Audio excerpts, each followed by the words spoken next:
Boldwood presents The Honeymoon, written by Gemma Rogers and read by Imogen Church.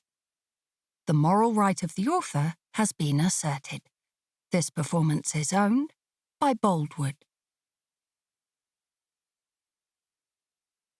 Chapter 1. The last thing I expected to find when I rounded the corner of the beautiful white wooden summer house, which glowed ethereal in the setting sun, was my husband of 7 hours and 24 minutes, Ryan Carbon, entwined in the arms of another woman. I'd wanted a break from the loud music, to cool down from the sticky evening and get some fresh air. Bobby, Ryan's best man, who'd been throwing shapes with my sister Ruby on the crowded dance floor, had witnessed him stagger out into the grounds of the impressive 16th century Elizabethan manor house. I'd barely seen my husband since our first dance.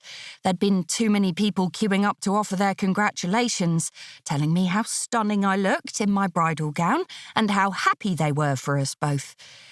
The afternoon had morphed into the evening at such speed my head spun, but not as much as it was spinning now at the sight before me. I glimpsed the two of them through the wall of pretty pink roses climbing the trellises, partially concealing their indiscretion, recoiling as I recognised who was entangled with my husband. Ryan's hand glided over Bobby's wife's olive skin, straying up her thigh and under her black dress, the other clasped around her bird-like neck. Short moans of pleasure escaped Liza's full lips, and her head lolled back, eyelids fluttering. I froze on the manicured lawn, not wanting to be seen. The two of them blissfully unaware they had a spectator. Sounds of our wedding reception blared out from the house, guests dancing to Come On Eileen, stamping their feet on the dance floor with no idea the groom was already breaking his vows. A painful eruption began in my chest, a volcano getting ready to blow, hitting me with a grief so profound it swallowed me whole. My lips parted to speak, but nothing came out. I had no words nor voice for the sight before me. Ryan nuzzled Liza's neck, and I heard the chink of his belt buckle, followed by a giggle. Vomit forced its way up my throat, and I gagged, backing away on the grass before taking off my heels and turning to flee. Blinking rapidly, I stumbled back towards the house, trying to exorcise the scene I'd witnessed from my eyes. A few hours ago, we'd promised to love and cherish one another. But after the photos were over, he'd hit the whiskey hard. As the whirlwind of greeting guests for the evening reception got underway, being congratulated and making small talk, I'd seen my husband fleetingly as he worked the room, a tumbler in hand. He'd been bought drink after drink, and I knew he might not even find his way to the honeymoon suite later. It didn't matter. It was our wedding day, a celebration. Everyone was entitled to let their hair down. When the disco had started, he'd swung me around the floor for our first dance, slurring promises of a happy ever after to our chosen song, Stay With Me, by Sam Smith. It was from the year we'd met, 2014. 10 years together, teenage sweethearts sticking by each other's sides through thick and thin, and he'd just dropped a bomb on it all. Liza was my friend. She and Bobby were our friends, and the betrayal sliced into my heart like a knife through butter. Kelly, you okay? Did you go for a walk? My big sister Ruby emerged from the door of the function room, the tithe barn, her gaze travelling down to the satin heels clutched in my hand. Her chirpy voice broke through my despair, but I only had one thought. I couldn't let her go outside. I did. I wanted some fresh air, but now I need the toilet. I blocked her exit onto the patio. I'm just going to go up to the suite. I smiled weakly, pretending everything was fine despite the tornado in my chest. Ruby looked stunning in her apple green bridesmaid dress, a satin gown she'd picked herself when I told her to choose whatever she wanted. The shade was perfect for our pale skin, which barely tanned no matter how long either of us sat in the sun. We had the same small nose, which turned up slightly at the end, and our eyes were both hazel, although mine sat closer together. However, that was where the similarities ended. She was taller than me and broader. Her long hair was highlighted blonde, whereas mine was still a sandy brown, which fell in waves to my shoulders. "Do you need any help with your dress?" she asked, fanning herself from the heat, her maid-of-honour duties taken with the utmost seriousness. No, I'm fine. Go and relax, have a drink, grab something from the buffet before they take it away. Are you sure you're okay? Ruby narrowed her eyes, nose twitching like the bloodhound she was. I'm tired. It's been a long day. I clasped her hand in mine, swallowing hard. A long, perfect day.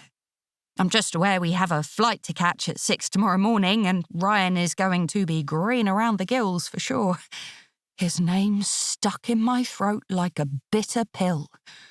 Don't worry, I'll round him up, Ruby volunteered, already turning back towards the party, her floor-length gown swishing behind her. I caught her arm. No, don't. Rubes, leave him. His mum is on the case, I lied. Is Dad okay? I asked, changing the subject despite wanting nothing more than to run away from the horror behind me. I didn't want to be standing here when the two of them emerged from the summer house. He's fine, starting to drift a bit now. Mum's called the carers to come and pick him up. He was good for a while, though, right? Got through the service and the speeches. Yeah, I agreed, watching Ruby's eyes dampen. Our dad had multiple sclerosis and had been moved into an assisted living facility 9 months ago, something we were still coming to terms with. Go have a drink for me. I'm dying for a wee, and I might get changed. I followed behind Ruby as she went back into the function room, pausing to put my heels on and darting out of the exit, heading for the stairs. Seen Liza, Kel? Bobby swayed in front of me when I reached the grand staircase, his eyes glazed. I swallowed the lump in my throat, unable to look at him. Bobby was Liza's husband, as well as being Ryan's best friend and business partner. They'd only been married a year, yet his world had been blown apart in the past few minutes too, and he didn't even know it. No, not for a while, I managed. Oh, well, she must be around somewhere. He turned in a full circle, arms outstretched, his sweat patches on display and worryingly unsteady on his feet. You make a beautiful bride, Kel, he added, grabbing my hand and kissing it, a cheeky grin spreading across his face, showcasing his dimples. His curly mop of brown hair fell into his eyes. Thanks, Bob, I replied, the onset of tears pricking the corners of my eyes. I slid my hand out of his damp palm and took the stairs as quickly as I could manage in my heavy ivory gown. By the time I reached the honeymoon suite, my throat was thick with misery, and I fumbled for the key in the satin bag hanging from my wrist. The tears came, even before I had a chance to close the door to the room. Our enormous 4-poster bed with crisp white sheets covered in red rose petals made me sob harder. Was it a one-off? Had Ryan got so drunk he'd made a pass at Liza, or had they both been lying to me and Bobby for months? I sat on the edge of the bed and put my head in my hands. Life as I knew it crumbled around me. Ryan and I owned a house together in Crawley, a few miles away. He ran a business with Bobby. What was he thinking? Clearly, he wasn't thinking at all. Not with his brain, anyway. Part of me wished I hadn't stumbled upon them and was unaware that Ryan's vow of forsaking all others had been a lie. My breath hitched as panic rose in my chest. The sudden onset of dread combined with the inability to breathe. The more I tried to calm down, the worse it got, until finally it peaked. I laid back, exhausted, gulping in lungfuls of air as my heart rate slowly resumed its natural rhythm. Bastard. The lying, cheating bastard. How could he do that to me? What about the sanctity of marriage, the money we'd spent on our perfect day and all the presents we'd received? Sitting up, I kicked off my heels and tore at my dress like a wild animal, ripping the lace sleeves and yanking the corset undone as best I could, desperate to get it off me. It was a lie. Everything the dress symbolised was bullshit. Standing in the specially chosen bridal underwear, silk French knickers, strapless bra and cornflower blue garter, I stared at my reflection in the mirror. Mascara smeared my red blotchy face, and my elegant pinned-up hairstyle was now a bedraggled mess. I wasn't going to let him get away with it. I should storm out there, rip that bitch's hair from her scalp, scratch his eyes out and throw my shiny gold band at him.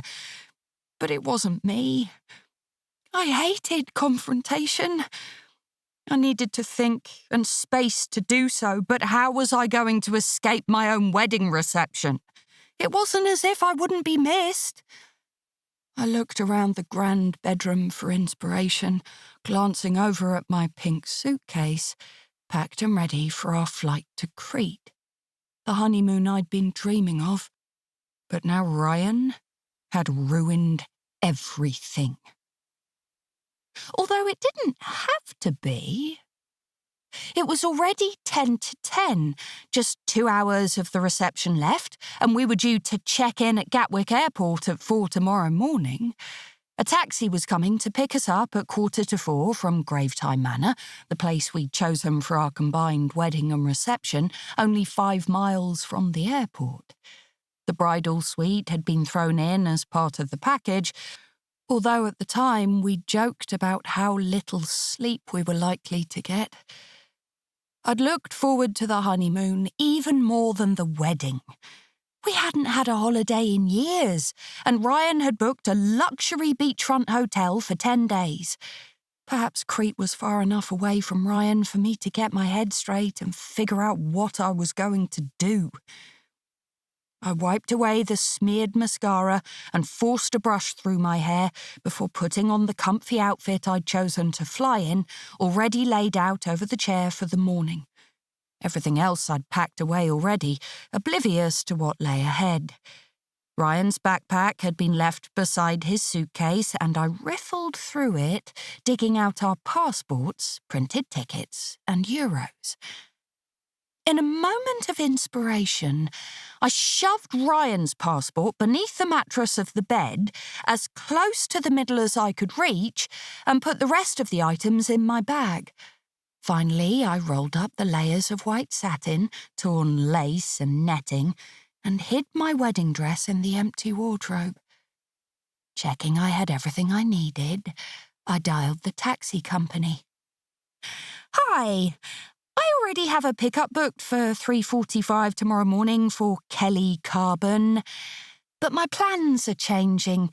Do you have a car available now to take me from Gravetime Manor to Gatwick?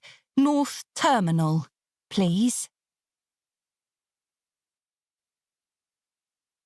Chapter 2.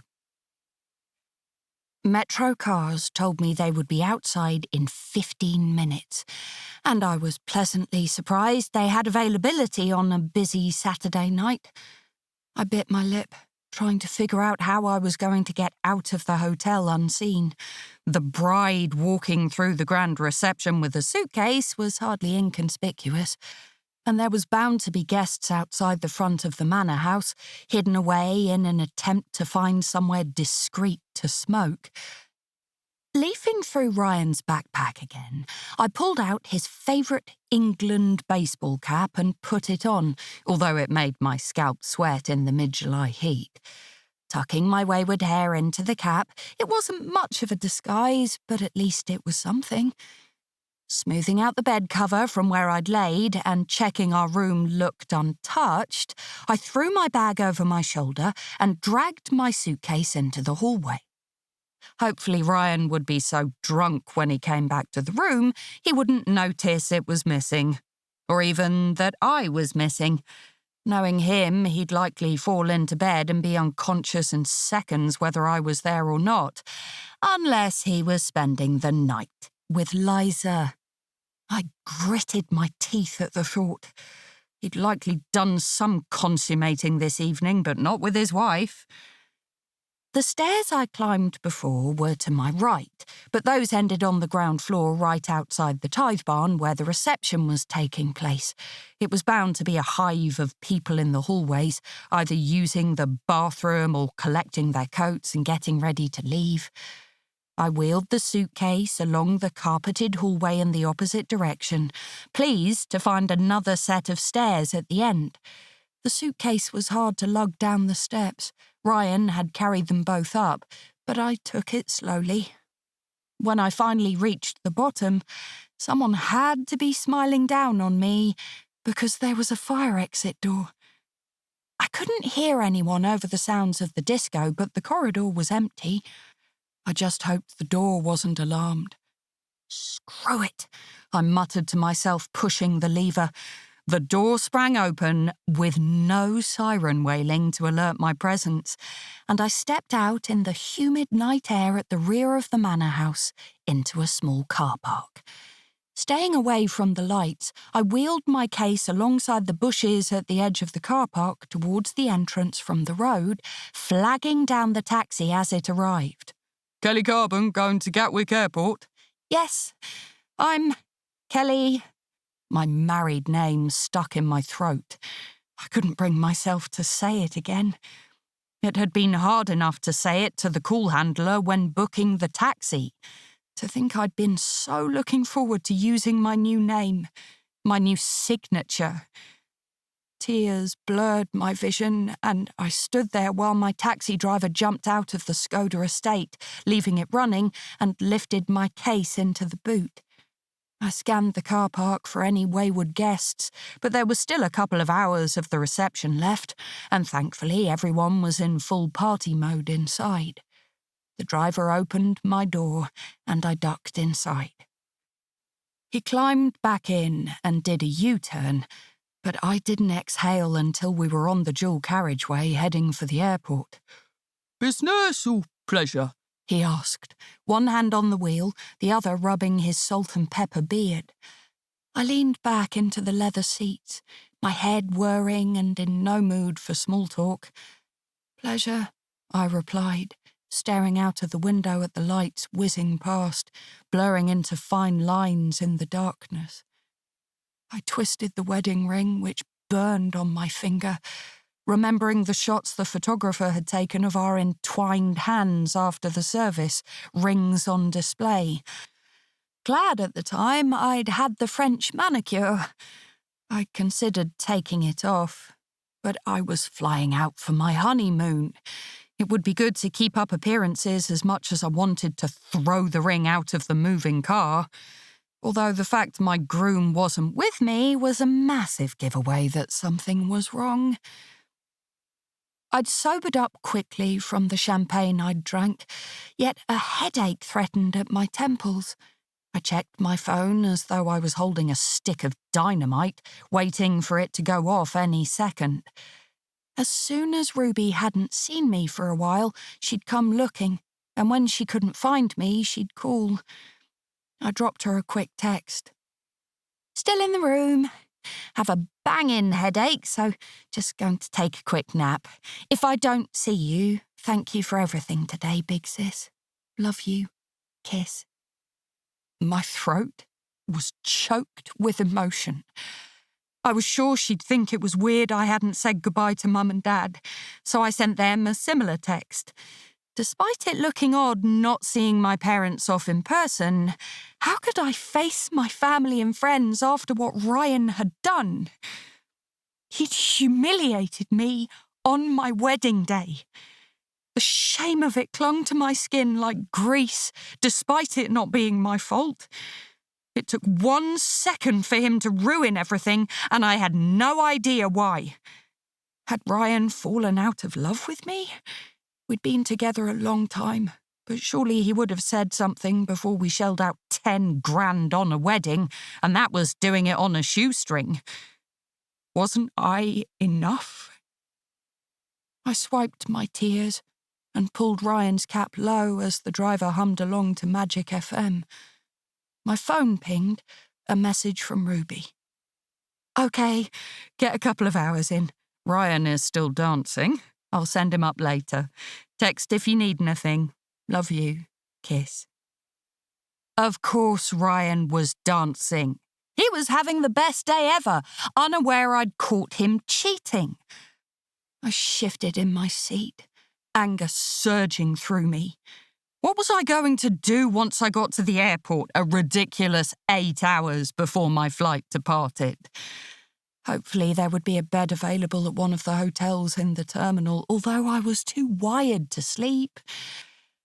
I had my credit card, which had been cleared before our honeymoon in case we wanted to do a few trips whilst we were there. There was a catamaran cruise to Deer Island Ryan had been desperate to go on. Recalling him excitedly showing me the images on his phone made my heart wrench. We could have been so happy. We were happy. And now I'd fled my wedding reception, unable to deal with what I'd seen, to confront Ryan. Ruby would say it was typical of me. She said I ran away from my problems instead of facing them, which I couldn't deny was true, but I hated confrontation and always chose to retreat to sort through my jumbled thoughts. I needed to work out the logistics of what it meant to dismantle our lives, because that's what I was going to do, wasn't it? I couldn't stay. Not now.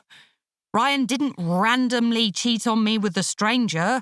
It wasn't a drunken fumble in a nightclub. He cheated on me with his business partner's wife, our friends, whom we saw most weeks in some capacity.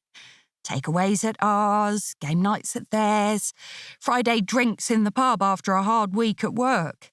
In fact, Liza was the closest thing I had to a best mate, which made it sting even more. How long had it been going on for? How long had I been taken for a fool? And not just me, but Bobby too. Anger bubbled in my veins. I was going through the whole range of emotions, unable to stick with one for more than a few minutes. Shock. You're in shock, I told myself as, before I knew it, the taxi driver pulled into the lay-by at departures and was switching on the overhead light. That'll be £14, please, he said, looking back over his shoulder.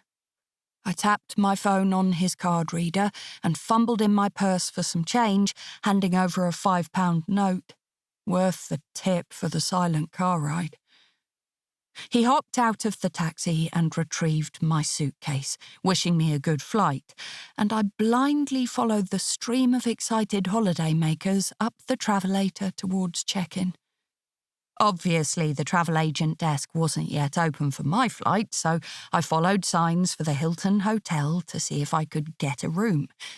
I might not sleep, but I wanted a bed to curl up in and a duvet to pull over my head and shut out the world for a few hours at least.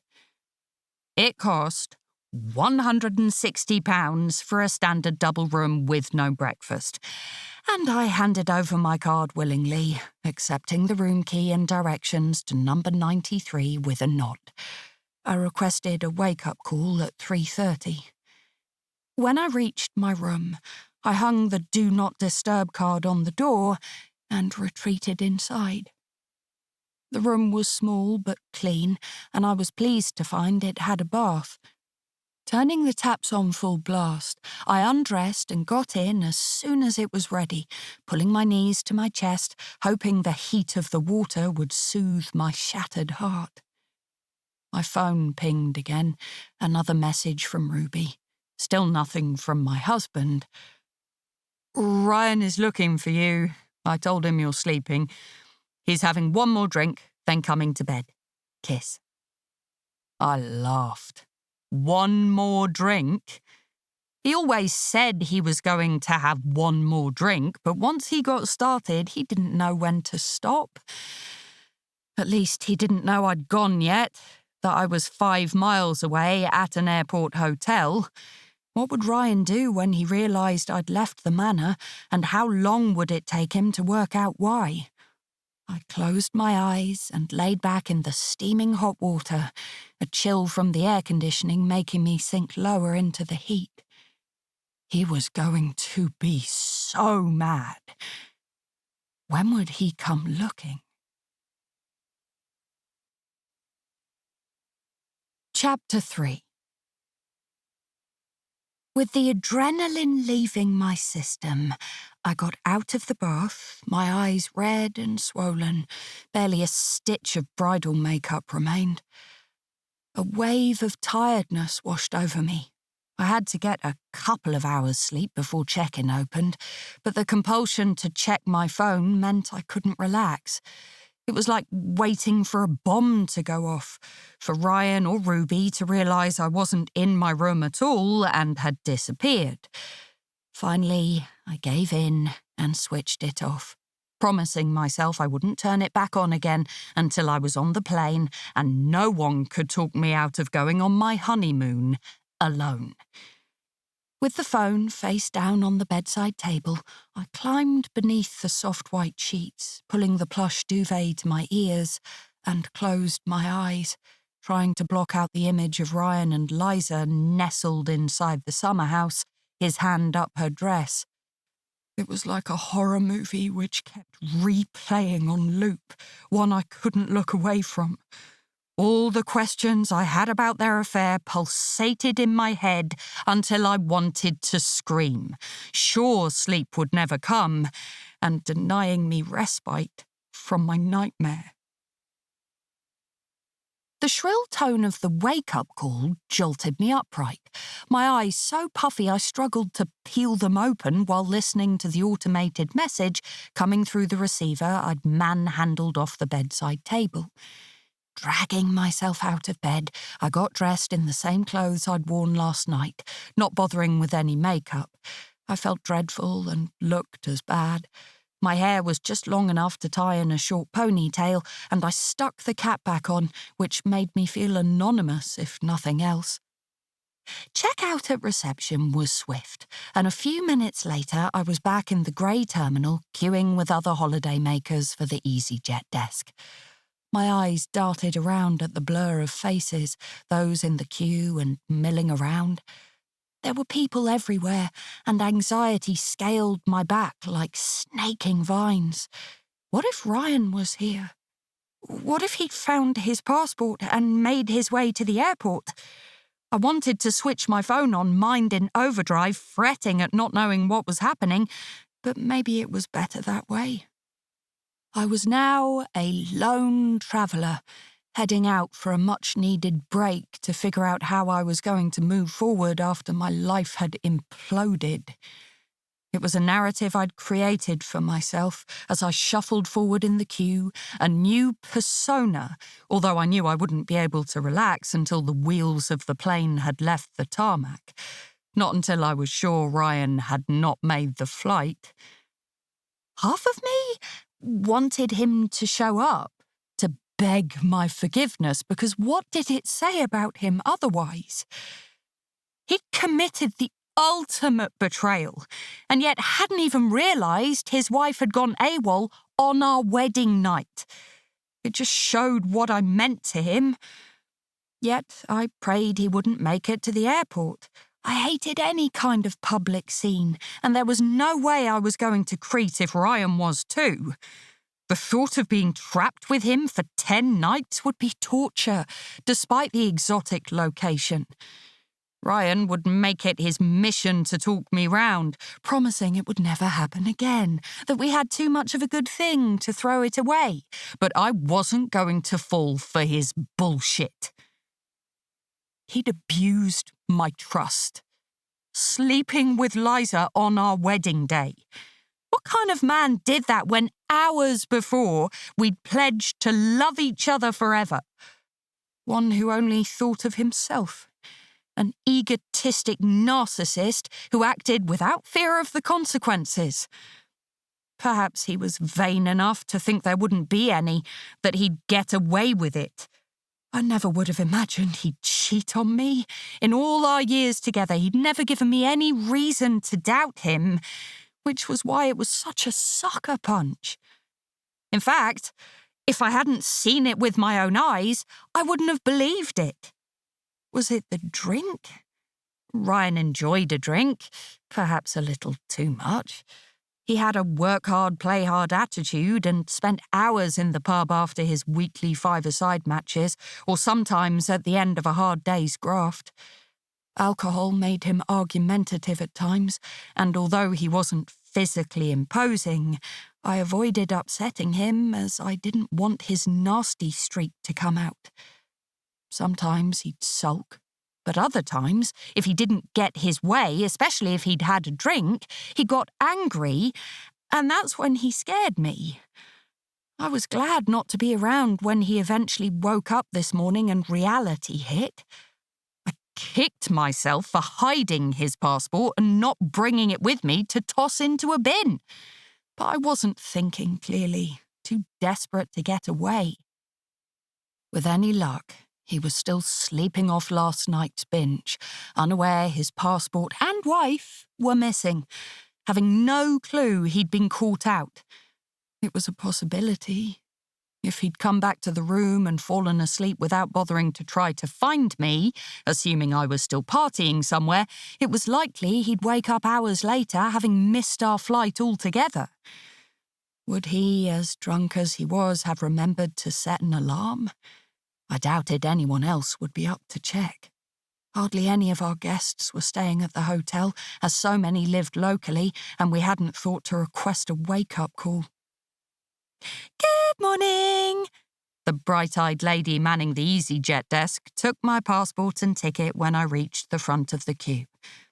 "Morning," I replied, trying to muster a smile as I lifted my suitcase onto the scales for it to be weighed.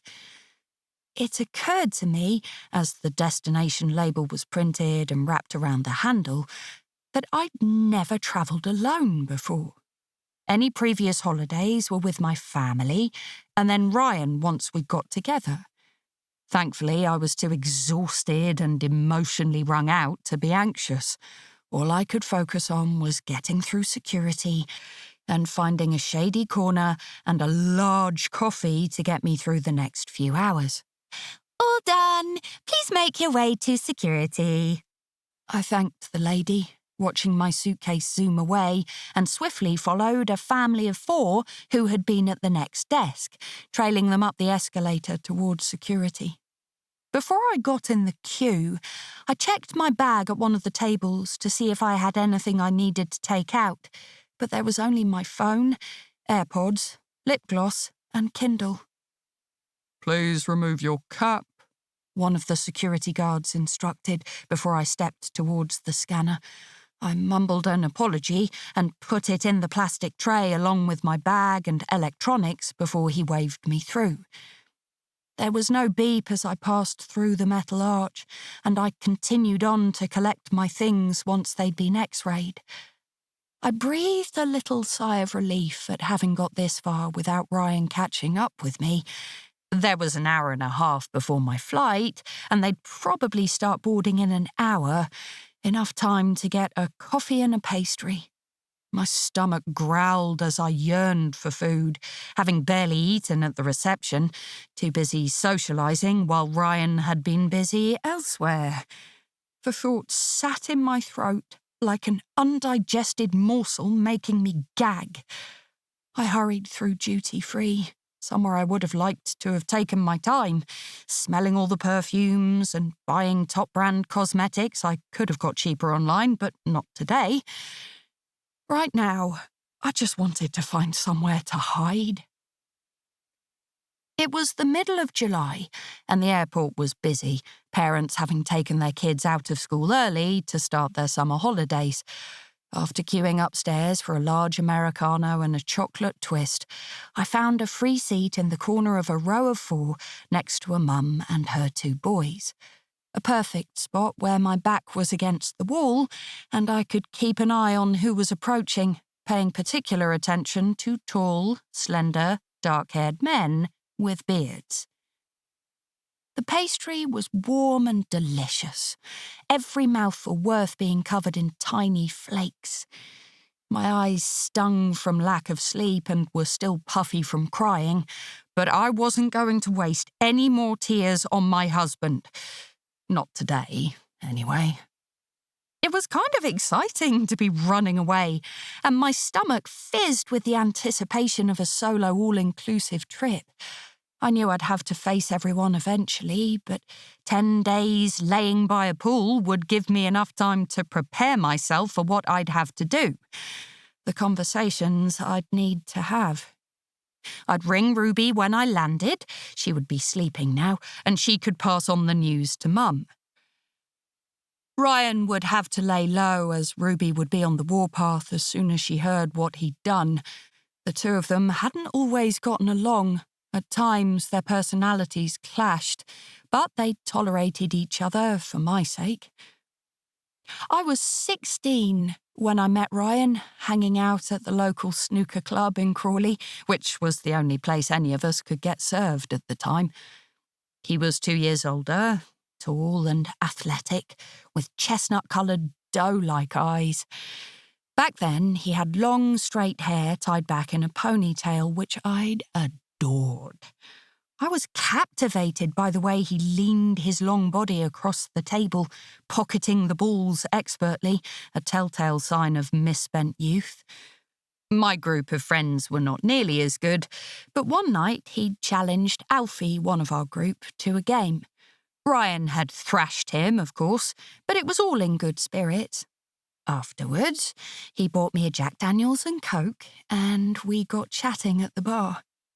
He walked me home that night to make sure I got back safely, kissing me on the cheek at the garden gate and asking to meet again.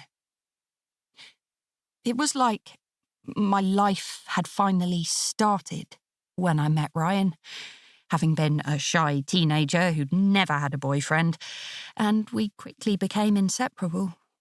I had just finished my GCSEs and was enrolled in a dog grooming and canine behaviour course at Plumpton College. Ryan had an apprenticeship with a local plumbing company, and we dated while we lived at home. When he turned 20, we rented a grotty 1-bedroom flat and got engaged, despite everyone telling me I was too young to marry. In the last 6 years, both of us had taken the leap and started our own businesses. Mine, a local dog walking service, while Ryan and Bobby, who he'd met as an apprentice, had launched their own plumbing company. Money was tight to begin with, but we both built our client base and saved like mad to buy a 2-bed terraced house in Crawley we could call our own. It was only then we looked at getting married. In the 10 years we'd been together, I never once suspected Ryan of cheating. That was other men, not him. We were solid, a perfect match, childhood sweethearts, and it had been us against the world. Bobby and Liza had been together for 5 years, married for 1, and Ryan had never shown any interest in her, past being his best mate and business partner's wife. When had that changed? Chapter 4. When the digital board changed and displayed a gate for the EasyJet flight to Heraklion, I headed back down the escalator searching for number 147. I wrapped my arms around myself as I walked, my body cold from lack of sleep and the stress of the last few hours. I'd made good on my promise not to check my phone, but the uncertainty of whether Ryan was going to pop up at any second set my nerves on edge. I knew he'd be mad, and I imagined him tearing the hotel room apart, searching for his passport. Perhaps he suspected I'd taken it with me. It gave me a surge of pleasure as I visualised his panic. Surely he would put two and two together when he realised I was gone. Looking back, I should have confronted the cheating shitbag at the time, but I was in shock and didn't want to believe what I was seeing, choosing to flee rather than fight and cause a scene at my own wedding. Even now I couldn't find any words, other than expletives, for what they'd done behind my back. Unable to contain themselves, even on our wedding day. It was beyond reproach. When I reached the gate, I waited until boarding began, fidgeting nervously and biting at my cuticles, unable to relax as I systematically checked every face of the surrounding holidaymakers due to get on the same plane, all the time praying Ryan wasn't going to miraculously appear. Boarding was announced a short time later, and I got in the queue, handing over my ticket and passport for the second time. My husband has been delayed? I coughed. My voice came out squeaky. The last thing I wanted was to delay takeoff if they waited for their missing passenger. Better to preempt and tell them he wasn't coming.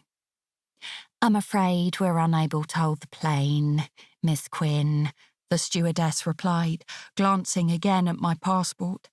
It was nice to hear my maiden name, the one my passport displayed and my ticket was booked in. A large man behind me tutted and my cheeks flamed. No, I just didn't want you to delay it because I cleared my throat, projecting my voice. He's not going to make it. Okay, thank you for letting us know. His name is... She ran her finger down the passenger list. Ryan Carbon.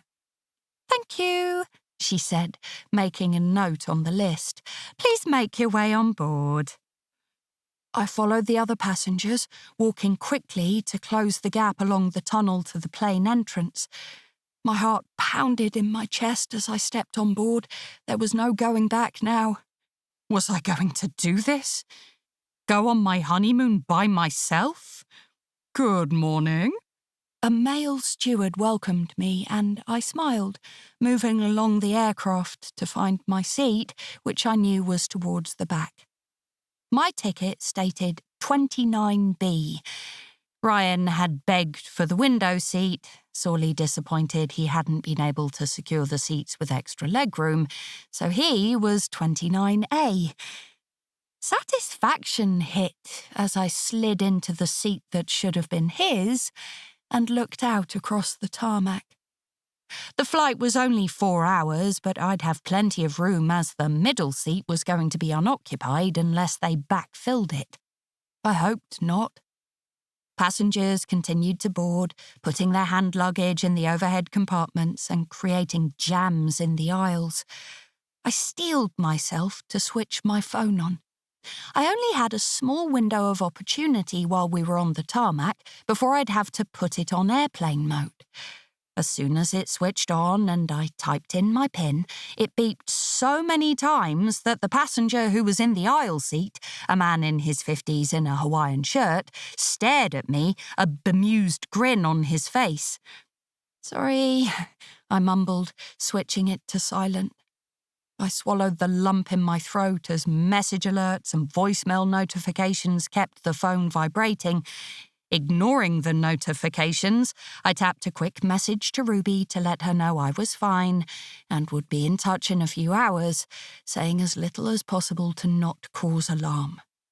I'd likely be in Crete before she woke up, and I could tell her everything then. When I opened the first message that had come through, the phone began buzzing continuously in my hand, and Ryan's profile picture, his bearded grin while holding a pint of lager, filled the screen. I jumped so hard I nearly dropped the phone, sliding the bar across the screen and accidentally answering the call as I fumbled not to drop it. Kelly? Kelly! Ryan's irritation echoed as he shouted down the phone. Ladies and gentlemen, welcome aboard Flight 180 to Heraklion. We will shortly be departing. Shit, I hissed, ending the call as the captain introduced himself, switching the phone to airplane mode so no more calls could come through. Please could you ensure your bags are placed in the overhead compartments or beneath the seat in front of you for takeoff. Electronics must be turned off or switched to airplane mode, and please can you fasten your seatbelts and prepare for the safety briefing. How much had Ryan heard? Did he know I was on the flight? The tannoy was loud. He must have heard something, or did I manage to end the call in time?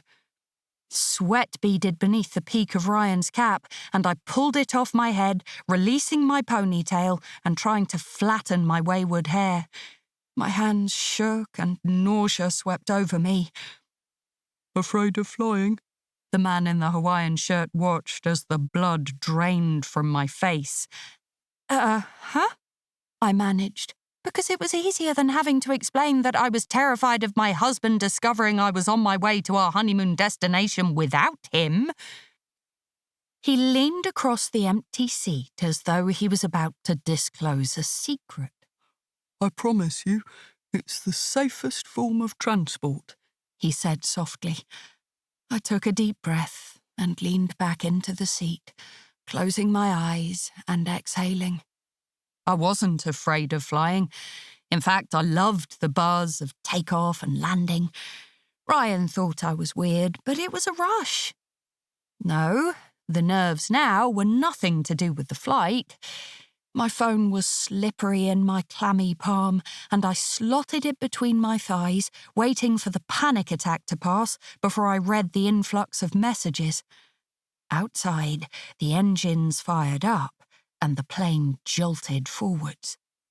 I opened my eyes and looked out at the sun already ascending the sky, surrounded by a gorgeous pink hue. I'd done it. I was on my way to Crete. Ryan had missed the flight. Had I made a mistake? Should I be going alone? It serves him right, the voice in my head countered, anger inflating my chest like a balloon. He'd brought it on himself. He should be the one clearing up the mess at home while I supped cocktails and laid for hours in the sun. It should be him facing my family and explaining why I'd flown out without him. That's if he lived long enough once Bobby found out about the affair. The Bobby I knew was placid, took everything in his stride, but there had always been something lurking behind those doe-like eyes. Liza only pushed him so far, knowing when to back away before he'd reached his limit, but this revelation would send him careening off the edge. As the plane accelerated along the runway, the nose lifting and the jolt of the tail going with it, I breathed a sigh of relief. The seat next to me was still empty. Ryan had been left behind, and I had 10 days to sort my head out before I returned home to get my marriage annulled. Wasn't so bad, was it? I looked over at my fellow passenger, who had dug a copy of the latest Peter James novel out of his backpack and opened it to his bookmark. No, it wasn't, I smiled, putting my AirPods in and opening a playlist of spa music I'd downloaded specifically to help me sleep while we were in flight, knowing Ryan and I would be tired and hungover after the celebrations. But I knew I wouldn't be able to sleep until I'd read through all the messages I'd received. I had 5 from Ryan and 3 from Ruby. 8 missed calls between them, and 2 voicemail messages. I couldn't listen to the voicemails because there was no service, so I started with Ryan's drunken messages, which got more desperate as I read through them. Where are you? Rube is looking for you. I'm sorry, baby. I love you. Answer phone. The last one made the blood swim faster in my veins. It was sent at 5 o'clock this morning, so he must have set an alarm after all. He'd obviously sobered up since the previous messages and was livid. What the fuck have you done with my passport? Chapter 5. I spent the first 2 hours of the flight staring out of the window, a sickening feeling in the depths of my stomach. The refreshment trolley came around, and I bought a bottle of water, my headache now in full swing.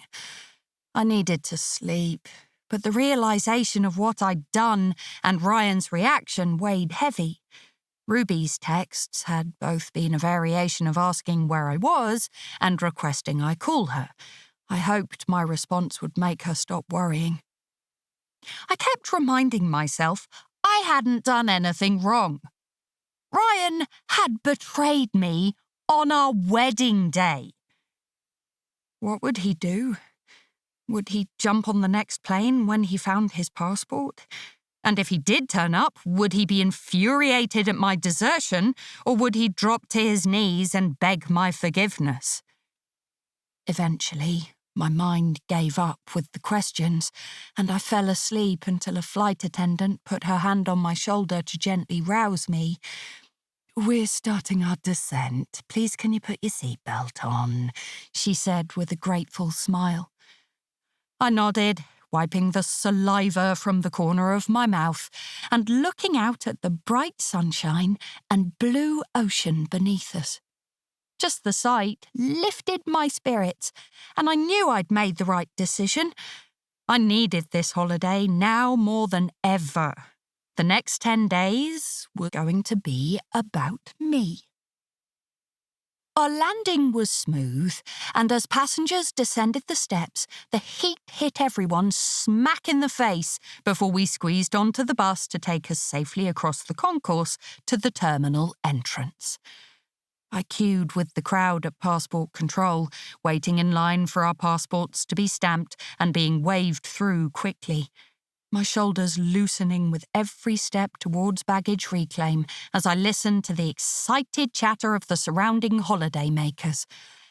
Luckily, my bright pink suitcase was one of the first onto the baggage carousel, and I made my way to arrivals, where I found a man in a suit and tie holding a placard with Mr. and Mrs. Carbon written in thick black pen. "Hi, I'm Mrs. Carbon, but I'm afraid it's just me. My husband has been delayed at work." The lie now rolled off the tongue. Of course, Mum. Please follow me. Without waiting to be asked, he took hold of my suitcase and wheeled it towards the exit. "Oh no, that's awful. Will your husband be delayed long?" A rosy-faced woman with a West Country accent fell in step with me as we moved through the glass doors, having overheard my conversation. "No, a couple of days."